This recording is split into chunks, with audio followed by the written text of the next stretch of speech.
सज्जनों, इस संसार में आके हम सांसारिक शिक्षा कितने भी प्राप्त कर लें, बहुत ऐसे लोग हैं जिन्होंने डबल एमए किया है, बीसीए किया है, बीबीए किया है, लेकिन ध्यान रखना माय डियर, यदि आपने अपने आप को नहीं जाना तो अभी तक कुछ भी नहीं जाना। कह दो जय श्री कृष्णा। इसलिए you know about your self only. इंसान अपने आप को जान, अपने आप को जान। यदि माय डियर तुमने अपने आप को जान लिया तो फिर कुछ और जानने की आवश्यकता नहीं है, कुछ और जानने की आवश्यकता नहीं है। तो मेरी माता बहनों भाइयों, ये तो समझ ही गए होंगे इस संसार में हम क्यों आए हैं।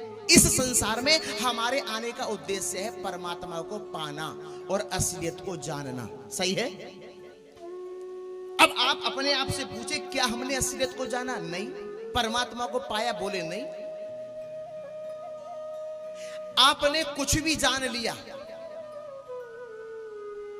आपने कुछ भी प्राप्त कर लिया, लेकिन यदि भगवान को नहीं पाया तो फिर भी आप अधूरे हैं, आपके पास कुछ भी नहीं है सिवाय सुनने के। कह दो जय श्री कृष्णा।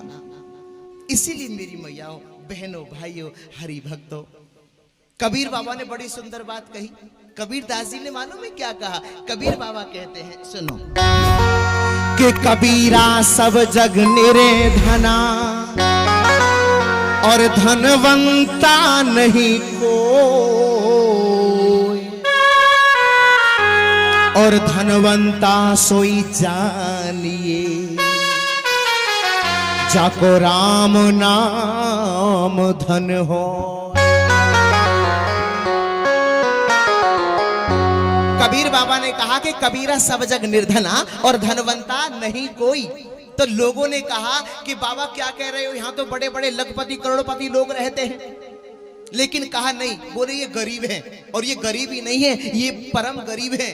क्यों? क्योंकि कबीरा सब जग निर्धना और धनवंता नहीं कोई, और धनवंता सोई जानिए जाको राम नाम धन होई, जाको राम नाम धन होई।